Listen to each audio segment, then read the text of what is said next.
It's October 7th. That means this week Pacers basketball is back. Preseason hoops start on Tuesday. What is important to watch in those games? Zach Pearson from PacerPress can help me break it all down today on the Locked On Pacers podcast.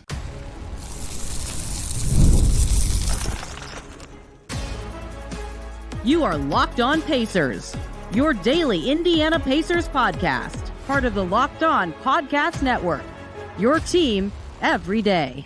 What up, y'all? Happy Monday. Hope you had a great weekend, and welcome into another edition of the Locked On Pacers podcast, where we, of course, talk about the Indiana Pacers. As always, my name's Tony East. I cover the team for Forbes and SI, and today it's time to talk some preseason. Pacers play Tuesday night in Atlanta to kick things off, the real game against a real opponent. And we have a lot to talk about and what to watch for in those games, the lineups, the players at a new position, the new players in general, chemistry, all sorts of good stuff for the Pacers. Less than normal in terms of new stuff, but still a lot of intrigue about this team. They had Fan Jam on Sunday. No point of deep diving into Fan Jam, but I do bring it up a lot today, and I apologize in advance to that. Speaking of apologies, for some reason my mic has been so jank these last couple recordings, so I hope it sounds good. And Zach Pearson, thankfully, carried me and joined me with a working mic and sounded awesome and had lots of fun stuff to say. Zach with PacerPress kind of joined us today. And yes, I did just get back from a wedding, like literally 5 minutes before this, hence the blazer. I took the tie off so I don't get to look really nice. But let's talk some preseason hoops with Zach Pearson. I can't believe it. I don't think you listening can believe it either, but the Pacers play games against other opponents this week. It feels like their season just ended. They had Fan Jam on Sunday, which is like not a real game, but also like kind of a real game where I'm covering basketball plays that happen. It's wild. And there's a lot to look out for in this preseason. Despite this team not having a new look, there's still a lot of intrigue about what can happen in these tune-up games. We're going to get to the bottom of it today. Joining me to do that, I haven't talked to him in a while, but very excited to break down some preseason extra with Zach Pearson of PacerPress. Zach, how are you? Welcome back. Are you excited? Did you feel the same way? We kind of talked about it already, that the offseason was so short.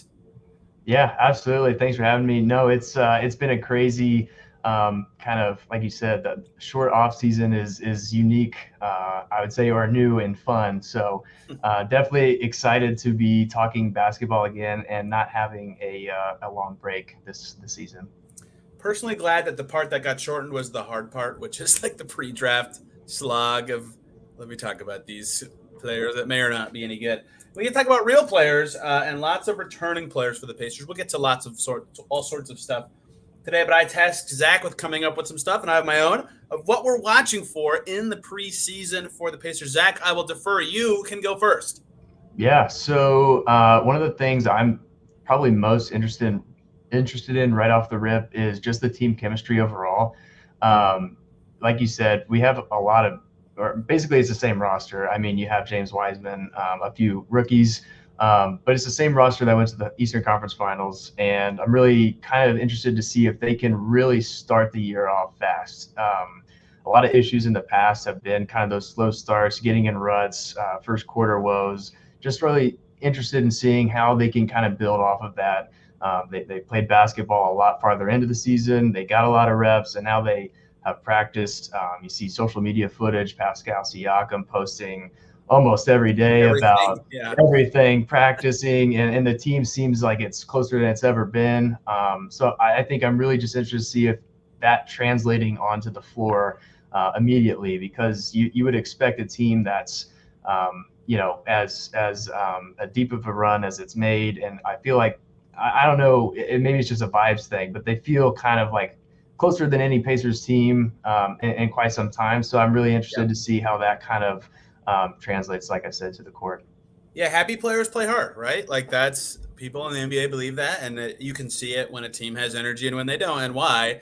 And so it'll matter early in the year to see what kind of vibe this team gives off. It will be interesting to see how often they get to play the connected groups that established chemistry last year, right? Like we've been seeing in Abu Dhabi and with some of these other games, it's like one half or one quarter or whatever, especially early in the preseason when teams have only been practicing for a little bit. But I would hope and think that the Pacers would like to play their starters and bench groups together as much as they can, just to see that, right? Okay, that's great. Check. This looks good. Or like, maybe we need to focus on XYZ, because they have been more focused on refreshing than new teachings in camp because they have so many guys back. And on Siakam specifically, like this is his first camp. Like this is his first preseason with the team.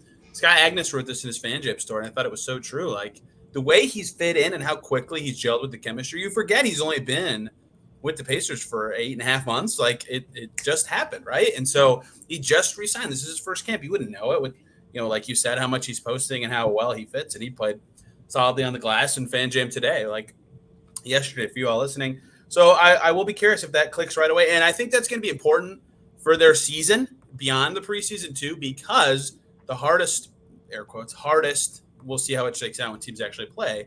But on paper right now, the hardest part of their schedule is probably their first 13 games, kind of road heavy, good opponents almost all the way through. So if they can get to 8-5 through that stretch because their chemistry guides them early, I think it's going to matter. And preseason's a good time to really reestablish that.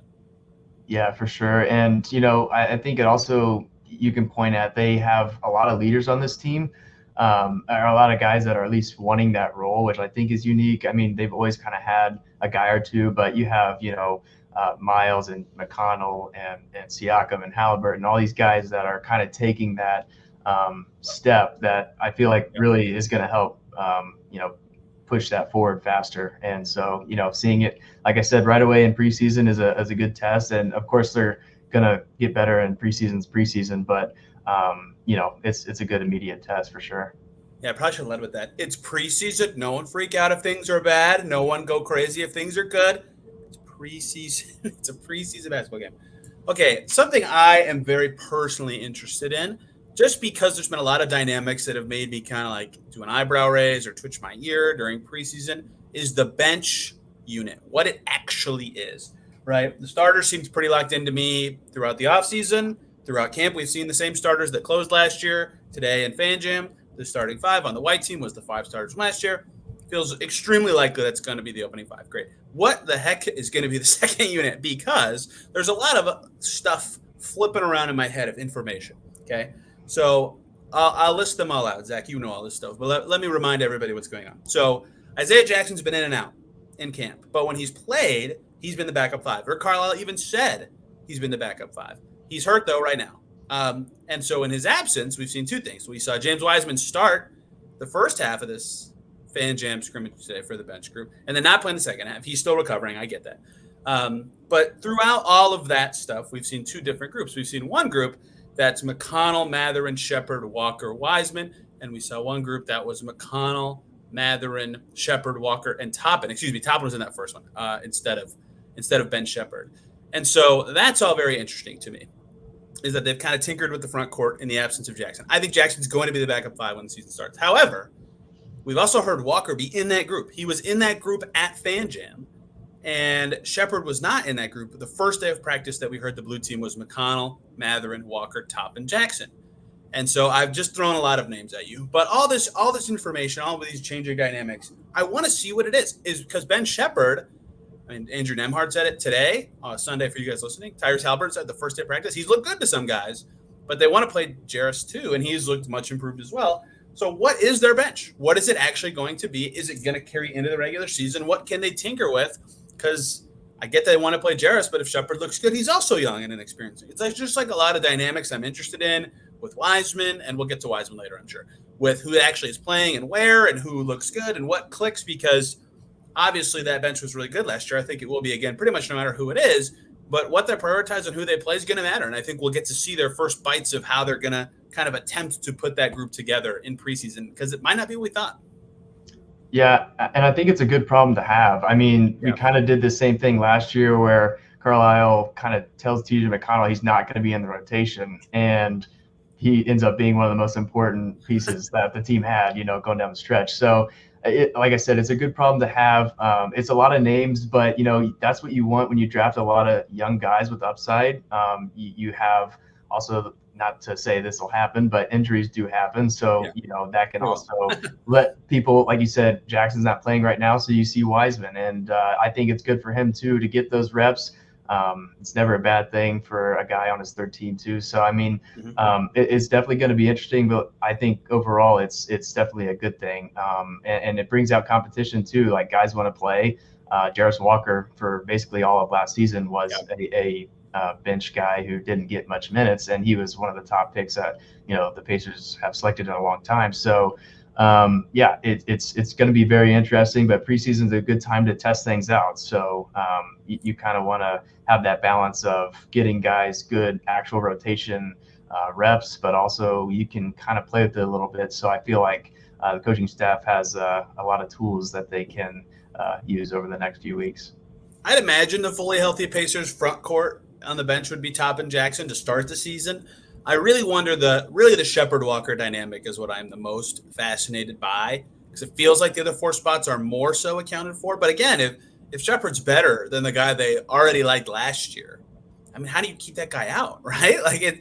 But if Walker's deserving of a spot, someone has to be. I don't envy them having to make a choice. I'm not going to sit here and tell you I know what I think they should do right now. I would like to see what level I think Jarris Walker's at in year 2 to really answer these questions. And maybe it's Toppin's the backup 5 and they're both playing, right?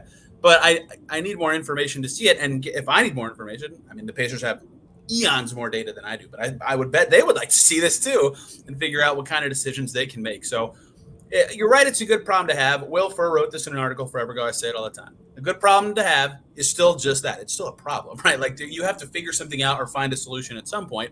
And not yet for this bench group, but eventually money becomes more involved and then just changes the dynamics, right? So figuring that out, getting everybody in the right seat on the bus, very important. Looking forward to it. Everybody, we have to talk about BetterHelp. This show is sponsored by BetterHelp. Halloween lets us have fun with what scares us, but what about those fears that don't involve zombies and ghosts? Therapy is a great tool for facing your fears and finding ways to overcome them, because sometimes the scariest thing is not facing our fears in the first place and holding ourselves back. And therapy doesn't stop there. It can be helpful for learning positive coping skills, learning how to set boundaries, empowering you to be the best version of yourself. It is not just for those who've experienced major trauma. So if you have been thinking about starting therapy, give BetterHelp a try. It's entirely online, designed to be convenient, flexible, and suited to your schedule. Just fill out a brief questionnaire. You'll get matched with a licensed therapist, and you can switch at any time for no additional charge. Overcome your fears with BetterHelp. Visit BetterHelp.com/LockedOnNBA today to get 10% off your first month. That's BetterHelp, HELP.com/LockedOnNBA. All right, Zach. Next thing for you on the preseason watch list. Yeah, so I think it's also going to be really interesting to see how Bennedict Mathurin looks coming back from injury. I'm excited to see him getting live reps. I haven't seen a lot of practice stuff. I didn't see Fan Jam, but I know he's definitely competitive. I know he's probably close to 100% healthy, if not 100%. So I know he tore it in March. So it's going to be interesting to kind of just see how he takes bumps and all that stuff. But I think he's probably fine, young enough anyway. But yeah, so Mathurin, just getting back to seeing how he can score, fit in with, like you said, the rotations. It's just going to be interesting to see how he looks out there in what's going to be hopefully a really fun, high-flying offense. Again, I know it's going to be probably pretty fast-paced too. So just seeing him get reacclimated into live, basketball reps is going to be fun. Yeah, he was one for 8 at Fan Jam. Not great. But it's not like I'm like, oh, what was he doing? Or like, what shot was that? I loved him getting into it with Nembhard. That was a very fun moment. And I even said last week on my early practice and camp standout notes that he looked really good, right? Like that was something I took away from obviously the players see the whole practice and are scrimmaging and all that. So their perception is the most important. In just the sessions and parts we can see, I thought he stood out the most. His jumper has a little more arc, right? And even today, none of the passes were at all advanced or difficult, but he made quick decisions. He got rid of it quickly and moved it. And I'm just like, okay, a lot of the signs that he knows what he needs to do and he's going to do it, even if it's like that at the most basic level, are there. But you're right. I want to see it, not only to see it, what it means for his fit with the team, but how healthy he looks. It stinks so much that he didn't get the postseason experience. And in particular, I said this a few times since the playoffs, they played teams that he was good against in the regular season, like his matchup would have helped them. So it would have been even a better evaluation tool in that way, although perhaps a difficult matchup would matter. So I'm curious about that. And I'm curious how his return impacts TJ McConnell, right, who took off after he got hurt. So there's a lot of backcourt dynamics I think will be fascinating. But, yeah, I mean, he is a huge key to what path they take, even maybe this season, but definitely beyond this season. And how he recovers, how he plays is going to be huge. Yeah, and you thought, kind of looking back towards the playoffs, you always kind of thought at times the Pacers needed that extra offensive punch. And throughout the season, he had brought that. So it was just, like you said, without getting that experience, it was definitely kind of frustrating for him, I'm sure, as well. But that's why I think this preseason will be good, because maybe it allows him to kind of ease back in, get more comfortable with the live reps. Game reps are unmatched. So him getting those and hopefully getting mentally back into the swing of things of that live contact is good for him, and he can kind of blossom, I guess, for lack of a better word, into kind of the draft status he was drafted for. Yeah, and like last year they won the first 2 rounds. They're not going to be like, oh, we were screwed, but like the three games they lost in particular, game 1 against Milwaukee, and both their loss against Milwaukee really, where they just got kind of spanked and looked bad. He would have helped a ton in those games where they looked flat at times. And then specifically their game 5 loss to the Knicks. You're like, man, that's what you just said. Like if they had one more dude out there to pressure the defense, to make something rotate, to just do anything with the ball, it would change everything. And like McConnell was good those nights most of the time. I don't think he was particularly good in game 1, but I actually advocated at one point for McConnell to play less. That was wrong. Whoops. So I will be fascinated to see what his bounce back looks like, and really how he responds, and how his play matches what he says, because he said it last year. He was spot on, and everybody knows he gets it now, that he said, I'm not the best player on the team. My whole life I have been, I'm not. So now I have to adapt to be the best Ben Mathurin for this team.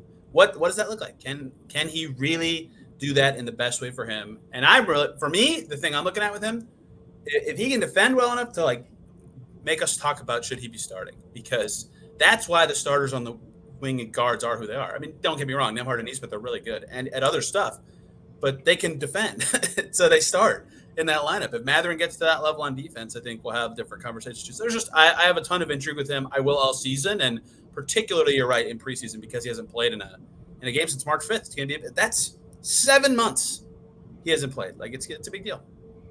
Yeah, and I think too, it's just going to help growth wise for him if he really can take the I guess the gas pedal off of that mentality of he's the number one. He's kind of had that confidence, which is a good thing. I mean, the comments his rookie year about LeBron James, all that, list goes on and on. But I think that's a growth thing for him too, to be able to take a step back and say I can help the team in this way, is going to be big for him as well. Yeah, he's confident at anything. I don't know if you saw the cup stacking video of him doing that.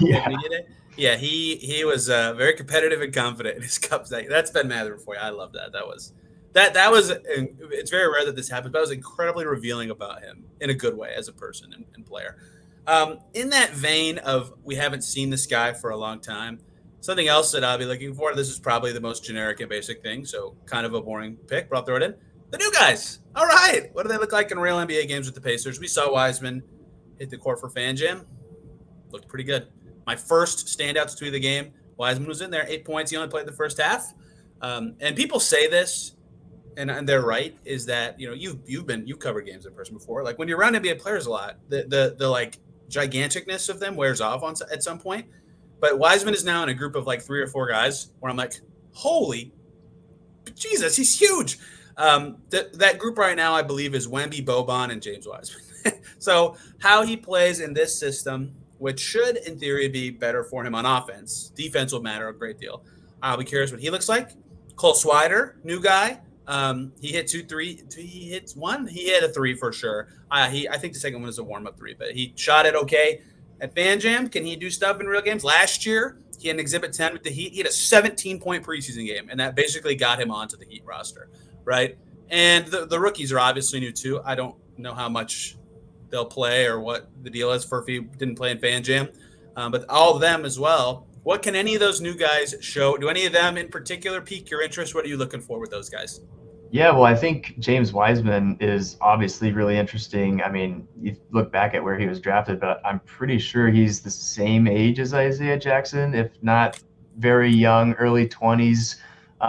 And so you look at his career, and yeah, this is his 3rd team, but look at some other guys that Indiana has brought in, Jalen Smith, Aaron Nesmith, those guys you would have thought, people have said that those were just pennies in a trade and ended up being huge rotation pieces for us in the regular and postseason. So If there's anywhere for James Wiseman, it's probably here. Yep. And, he's definitely surrounded by one of the stronger rosters in the Eastern Conference. So, if there's an injury, I don't know what his rotation status is at the moment. I think that's kind of up in the air. But if he can be serviceable, I mean, Jalen Smith was kind of like in the same vein. I think that's a good thing, and give him opportunities. That's what you have to do. So I definitely think that's interesting to watch, and preseason's a good test for that. I mean, it's not real yet, but it's good to see that first impression type thing, and it's good for confidence too. You get out there and you can really make a name for yourself rotation wise too. If you're, like you said with Cole, it's definitely interesting. So I'm definitely excited for James Wiseman, and like you said, having depth at the center position is a good thing too. You lose Jalen Smith in the offseason, so you needed to kind of bring somebody in, and why not give an opportunity to a guy who's kind of not had that. So he's only 9 months older than Jackson, and he lost the whole second season of his career and parts of other ones with injuries, right? So like he's less experienced than Isaiah Jackson, but he is older than him. So I think Isaiah Jackson should be the backup 5, obviously, but Wiseman has something to prove, right? If he can play well and say, hey, I would like to play. And it will be interesting because if he stinks or like can't defend or can't keep up in their system, we've already seen, it's fan jam. I don't want to look into fan jam as like a meaningful thing, but like they were willing to go Obi at the 5, no problem. So, and they did it in the playoffs last year. So they have other ways to do it if he's not up to snuff. So, but there's a chance like if Swider stinks or doesn't make it because Kendall Brown's just better, that Wiseman is the only new player who was on an NBA roster last year, right? Like that's crazy to think about. So of course he's going to have the most intrigue, and people will rightly point to his potential because he's fast and huge, and that tends to be good if you compare it with actual skills or stops.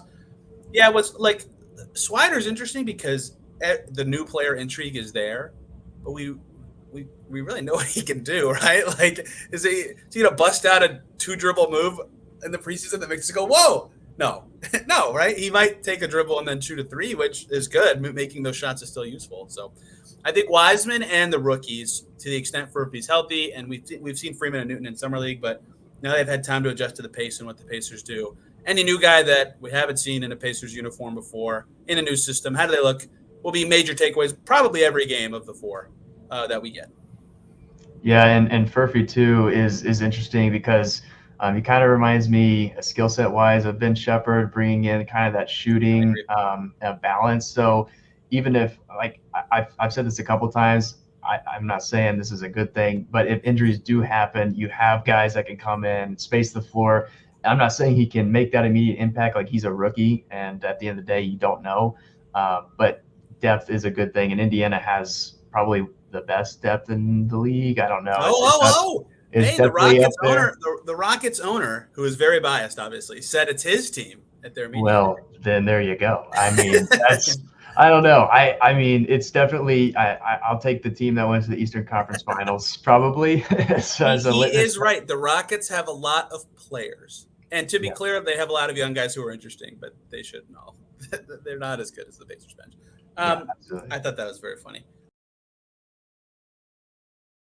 One more break here, guys. We got to talk about the lovely folks over at FanDuel. NFL fans or non-NFL fans who just love to get in on the action, you can get started this season with a huge return over on FanDuel. They are America's #1 sportsbook. When you get that hunch in the middle of a game, whatever it may be, and you need to check the stats to make sure you're not crazy or view the live play-by-play to see when the right time to make it all happen is, well, FanDuel has a page right for them. And on that same page, you can jump in and place your own bet. How convenient is that? The best way to follow through on those hunches. And to make it even better, you will get started with $200 in bonus bets, guaranteed $200 in bonus bets on FanDuel when you place your first $5 bet. To check all that out, on the same page, $200 in bonus bets with a $5 bet. That is on FanDuel.com.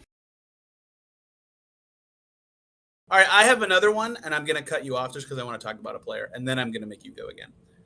Look, I predicted last year he'd be the X factor, and he kind of wasn't, but he was really good in the playoffs and made me look a little smarter than I deserved to be.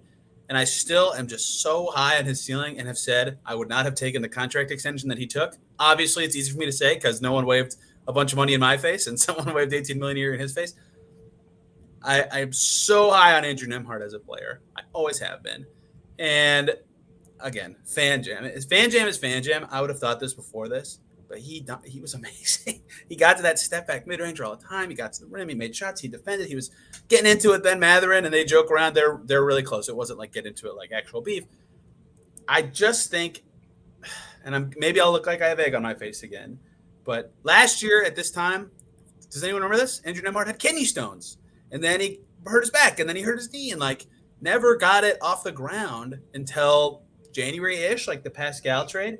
This year, he's coming in, Canada experience, momentum from the conference finals, healthy, contract check. I think he is just going to play pressure-free, awesome basketball. And I don't know what that's going to actually look like in the preseason or what it needs to look like in the preseason. But that is on my watch list of just like, I'm betting on him taking a somewhat jump this year. The third year is a usually important year. That was Haliburton's first All-Star year. Siakam won Most Improved Player that year before All-Star the next year, right?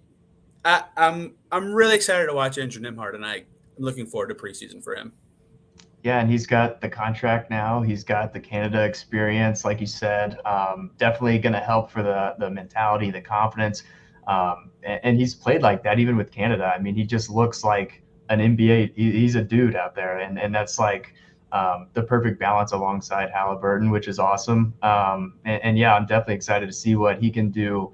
Like I said, trying to get that fast start to the season, I think he's going to be a big part of that, starting next to Haliburton. So, yeah, I'm for sure interested to see how Andrew Nembhard looks, and hopefully that rotation wise is going to be good for like the whole season. I mean, I don't see why it would change up chemistry wise at all. So yeah. It's going to be really good.